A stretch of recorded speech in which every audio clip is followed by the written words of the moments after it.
Okay, so nandito kami sa Costco. Kami ay bibili ng pagkain and syempre gasolina muna. So ang gasolina namin dito kami pagka sa Costco. Gasolina is $1.39 or $1.40 per liter. So kung nagpagas lang ako ng $60. Mas mura ng konti. Want to like a receipt? Yes. 45 yata? $45? 49. 49. O pwede na rin, di ba? Bali ngayon kami ay Mahal naman ang gasolina, 130 na po lang gas ngayon. mahal ang gasolina ngayon. So ito medyo mas malayo-layo tong Costco na to, mga around 30 minutes drive. Pero ito yung pinili namin sa may Headingley kasi nga mas konti ang tao kaysa dun sa Regent. O para ma-enjoy din daw niya yung kanyang pagko-Costco. So mas konti nga yung tao dito kumpara dun sa kabila. Mas freely kang magtingin-tingin at saka kung ano-ano yung pwede mo makita. Ha? Ikaw? Yan nagsusuka si Arya eh. Huwag mo nang bigyan ng dahilan para sumuka. Yan na, nagkukuha na siya ng mga boxes. Nasa listahan ba yan? Ilabas mo na kasi listahan mo. Dami natin nakikita eh. Yan. Dala tayo sa mayonnaise. Mahal eh. 40. Para saan yan? Pang-display dun sa kama natin. Nasa listahan ba yan? Wala, masyado ka naman manigpit. Kinokontrol ko lang. Baka tayo yung mag-exit sa budget. Nakakatakot ang magbili rito sa Costco. Pero kailangan namin. So ayan, padami na ng padami ang dadagdagan namin dito sa cart. And karne. Yan o, konti lang yung tao dito oh. Look. Air fry na lang natin yan. Parang ano yan, rescue dose. Pag wala na maisip na maulam. Kuha kami sushi. Tapos gusto rin ni Aisha ng chicken wings. Platter. Ano gusto mo, ito o ito? Yung California roll lang. Hirap mamili eh. Kasi may tuna to, may tuna. Pwede naman siguro ko dyan. Yan na lang. Maki roll. Ito na lang siguro Ayan na para lang. may choices tayo. Oo, para hindi naman tayo maumay sa sa California. Titikim mo na siya ng samples. So okay, so yung napamili namin umabot siya ng 271. So usually ito lang naman talaga yung binibili namin sa Costco, and yung iba dyan pambaon. So ayan na itsura ng 271 na Costco grocery. Around 8:34 in the evening.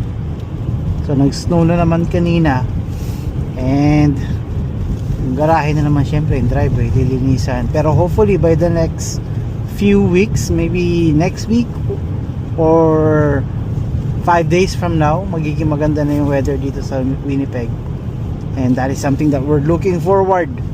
Kaya matatapos na yung winter, and first day ng spring will be on March 21 yan. March 21 yung springtime, first day ng spring, and hopefully matapos na yung snow. Kasi ilang beses na kami nagpapala, sobrang kapagod na rin. And bukas pasok ulit, at syempre Sabado, ayan, may elimination game kami, at kailangan manalo sa game para sumunod na sa championship. Yun ang bahay kapag madilim na, pag sarado na yung ilaw. So ayun yung nakikita namin dyan, liwanag sa labas. Yun So bali ngayon wala pa yung mga bahay dyan na nakatayo, pero yan, para kang nasa magandang view. Kahit na walang view. Okay, papagas kami ngayon, or ako pala, kasi ubos na yung gasolina. Pero right now it is ang ng gasolina is 1.6 per liter. Mabigat na ngayon ang gasolina rito. Sana abutin yung $60 ko. Parang mahal. Pero tayo walang magagawa, tayo magpapatuloy. 60, yun na yun. Aray ko ah. Alright, so huling hirit ng winter. So hindi pa kami pinatawad, no. Ayan, so nag snowstorm and sobrang lamig.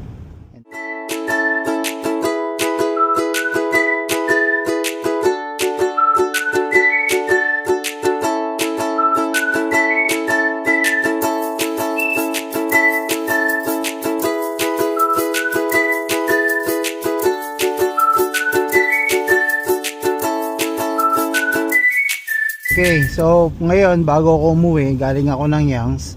Pupunta naman ako dito sa 456. Mag-i-stack ako ng siopaw. Yan, shoutout kay Maynard. So siopaw.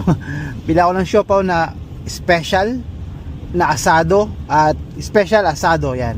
Siopaw, asado, special at saka isang siopaw na plain. Tapos nagpapabili rin sa siya ng lumpiang gulay at saka barbecue, kamote Q. So yan ang gagawin ko ngayon bago ko umuwi ng bahay, para at least may pang merienda yung mga bata. So ayan, 456 convenience store. Ito, siopaw asado with egg, tapos isang ganito. Tayo kukuha ng banana Q, 3. Tapos sa atin lumpiang gulay. Tapos ito, ibili. So yan, nag-shopping ako ngayon, oh. Ayan, oh. Pwede ng pang merienda. So ayan, nagtunaw na at ngayon naglabasa na yung mga potholes dito sa Winnipeg. So it's -0 degrees Celsius. Pero ayan, nagtutunaw na, oh. Look at that. Pauwi na ako sa bahay. And para tong maze ngayon. Lubak-lubak, tapos dapat hindi mo tamaan yung mga potholes, kasi pag tinamaan mo yung potholes, sigurado may kakalagyan yung rim mo. Ayan. So unti-unti nang gumaganda yung panahon, nagtutunaw na. Pabago-bago ang weather ngayon. Kahit anong maintain mo ng driveway na malinis, kapag umulan tapos naghalo yung lamig, tapos magi-snow, ayan, slippery. Sobrang slippery. At na-experience namin ngayon, sa isang araw, iinit, uulan, magi-snow, mag-frozen. So bali ngayon pupunta pala ako sa change oil, kasi due na yung change oil ng isang sasakyan. So pinapagalitan na ako ni Aisha. Sabi niya ipa-change oil ko na raw. Nandito kami ngayon sa may White Cross Medical Clinic and Pharmacy. Nandiyan si Risi at saka si Mommy, kasi nga meron nga silang appointment sa doctor, Pedia. So dito yan sa may downtown, sa may Broadway. So ito pa yung doktor nila kasi Risi nung sila ay nung sila ay 1 year old. So diyan pinupuntahan pa rin namin, kasi ang hirap makahanap ng Pedia, especially dito sa Manitoba. Kailangan mo talagang dayuhin yung mga doktor, which is dito kami ngayon. Except okay, got you. Awesome.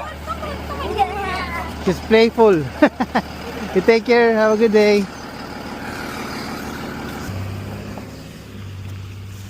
Ayan, pumasok na si Arya. Yun yung bus niya, oh. Look. Ako nagwawalis. Walis ako muna to para hindi masyadong madumi. Ayan. Taob ng aming chicken wings, at yun yung aming dinner for today. Tapos nagpakape pa si Aisha. Ayan. Okay, dito ako sa Yangs. Tapos nandito kami sa VC Cuevas Bakery. Bumibili si Aisha ng pandesal at pansit. At naglambing yung isa, papahatid siya sa work kasi nag-overtime siya kahapon. So ayaw niya mag-drive. It's around 7 o'clock na and maliwanag na yung aming paligid. And ayan, tignan mo, wala na yung mga snow. I mean, nandiyan pa rin yung snow, pero nag-uumpisa na siya magtunaw. Ayun, wala na yung ibang snow dun sa mga grass. So bakit ako nag-decide na natin si Aisha? Kasi nga mamaya magsisimba din kami. Kaya para makapagtipid sa gasolina, instead na dalawin sasakyan namin na pupunta sa simbahan, edi ako na lang yung magbabalik-balik. And anyway, naka-EV naman to. So naka-hybrid yung sasakyan na nakuha ni Aisha. So okay na rin siguro yun. Okay, so nandito ngayon ako sa Co-op. So nagpagasolina ako. Kanina, almost kalahati yung aking tangke dyan. So bali ngayon, nagpagas ako and inabot siya ng $33.84. And ang regular price ng gasoline ngayon is $1.529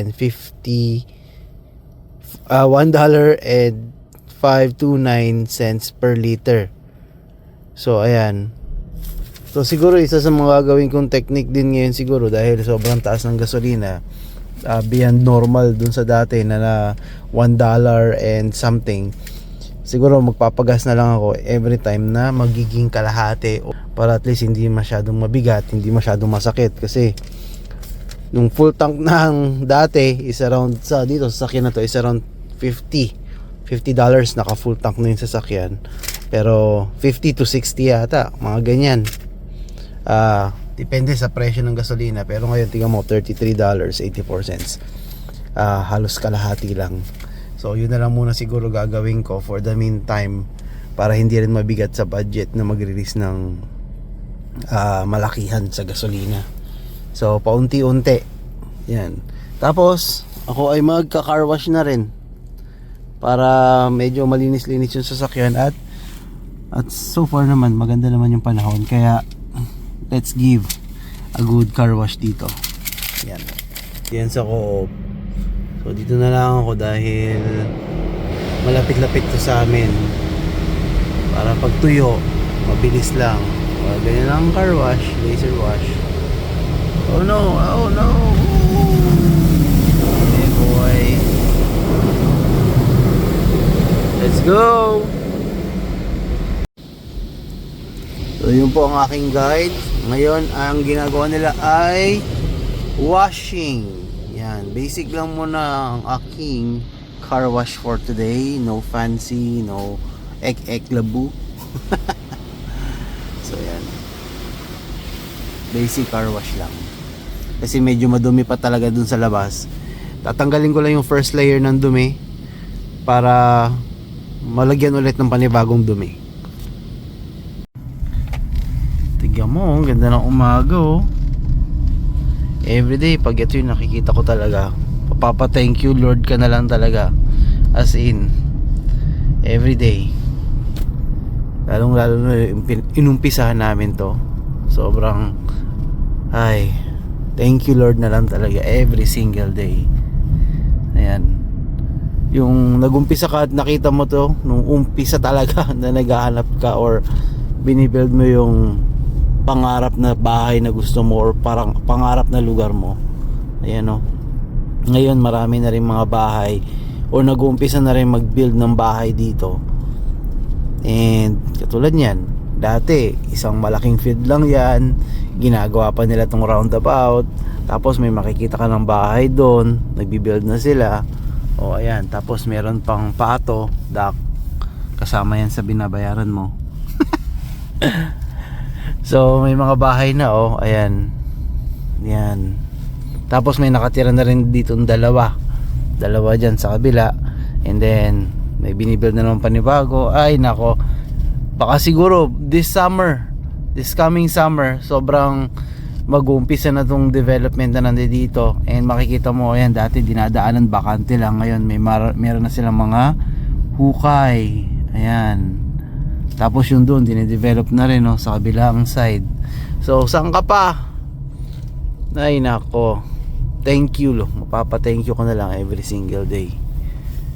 Tapos yung katabing bahay pala namin binebenta na din. Kala ko may nakabili na dyan, pero it's a show home na binebenta. I think if I'm not mistaken, ito yung binebentang bahay, yung 184. Yan, and it's around 675 yata to start yan. So Pangmalakasan talaga. How many days are we going? 3 more days. Where are we going then? We're gonna go to the USA. Boy, to the USA. Bakit ka pupunta ron? And when we're in our journey, yes, subscribe and like before we leave for the days. Vroom! So, siya yung nagbibilang eh. Oh, Ate Cassie. Are you ready? No. You did. You did. I only packed my pajama. Pajama? I packed my pajama, my socks, my you don't want to know,